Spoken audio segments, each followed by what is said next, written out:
हमने एक अनमोल रतन खो दिया। जो पिछले हफ्ते और इस हफ्ते में जो फ़र्क है वो ये फ़र्क है कि राकेश झुनझुनवाला इसमें शारीरिक रूप से हमारे साथ नहीं है, लेकिन उनका पोर्टफोलियो हम आपके सामने एक बार ज़रा शेयर करते हैं। और ये शेयर आप देख पा रहे होंगे, इनकी जो नेटवर्थ है करीब 31,000 करोड़ रुपए की है। 32 शेयरों में राकेश झुनझुनवाला का हिस्सेदारी थी कंपनीज में। तो हमने इनका सेक्टर्स का पोर्टफोलियो भी निकाला, अलग अलग कंपनीज का पोर्टफोलियो भी निकाला। आपकी स्क्रीन पे देखेगा, एपटेक में करीब 23%, स्टार हेल्थ में करीब 17%, मेट्रो ब्रांड्स में करीब 14.5% की हिस्सेदारी है। ये सारे के सारे शेयर्स जहाँ पर आज 10% से ज़्यादा की होल्डिंग्स राकेश झुनझुनवाला की थी, उन सभी शेयर्स पर आप थोड़ा ध्यान रखिएगा आज, क्योंकि इनमें होल्डिंग्स ज़्यादा थी। राकेश जी इस भी शारीरिक रूप से हमारे बीच में अब नहीं है। तो एक जिसे हम कहते हैं ना कि इमीडिएट झटका या एक इमीडिएट कुछ शेयर शफलिंग आपको दिख सकती है। ये दिख भी सकती, नहीं भी दिख सकती, बट आपको इन सभी शेयर्स पर थोड़ा ज़्यादा ध्यान रखना है। ये कंपनी में हिस्सेदारी है, क्योंकि भाव के हिसाब से अगर आप देखेंगे तो उनकी वैल्यू अलग अलग बन जाएगी। हमने आपको कंबाइंड वैल्यू बता दी है जो 31,000 करोड़ रुपए के आसपास की है।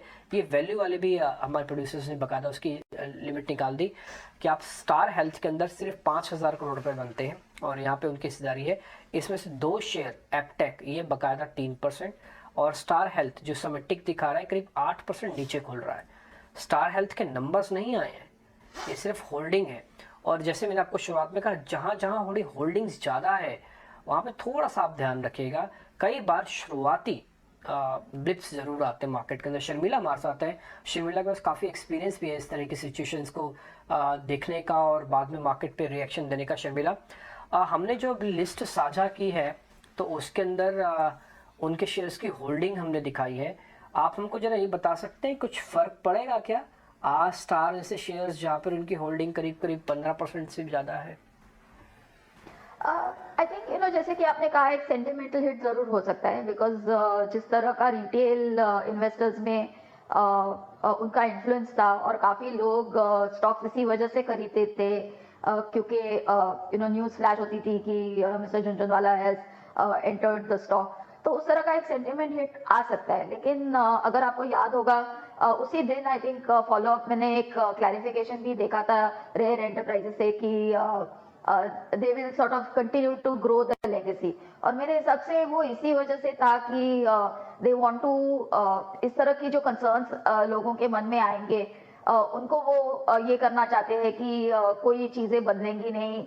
इस तरह की बात नहीं है कि immediately कोई डिसीजन इस तरह का होगा कि they will sell out in these stocks or anything of the sort। तो उनकी तरफ से उन्होंने ये कहा है कि they will continue to be invested, और उनका जो कन्विक्शन है वो इन सब स्टॉक्स में उतना ही है। तो आई थिंक यही चीज हमको वहां से लेनी चाहिए कि अगर आपने इनको यू फॉलोड हिम बिकॉज उनकी स्टॉक पिकिंग करेक्ट थी, तो इस तरह का कंसर्न आपके दिमाग में होना नहीं चाहिए, क्योंकि वो एक इस तरह के इन्वेस्टर थे जो सभी चीजें जानकर फ्यूचर की ग्रोथ देखकर इन्वेस्टमेंट करते थे। तो आपको इन्वेस्टेड रहना है, लेकिन वन कैनॉट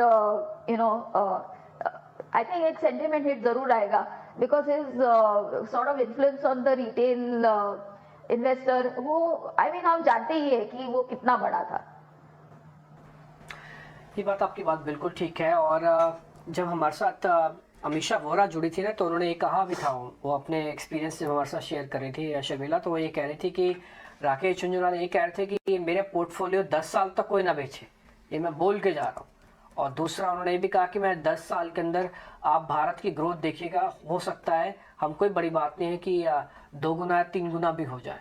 तो जो उनका एक्सपीरियंस था इंडिया को लेकर, उनका जो बुलिश व्यू था, वो उनके पोर्टफोलियो में भी दिखता है। हमने जब सेक्टर्स का हिसाब किताब निकाला था उनका कि उन्होंने किस किस शेयर्स में और किस किस सेक्टर्स के हिसाब से है, तो शायद ही देश का कोई ऐसा सेक्टर्स होगा जहाँ पे वो इन्वेस्टेड नहीं थे।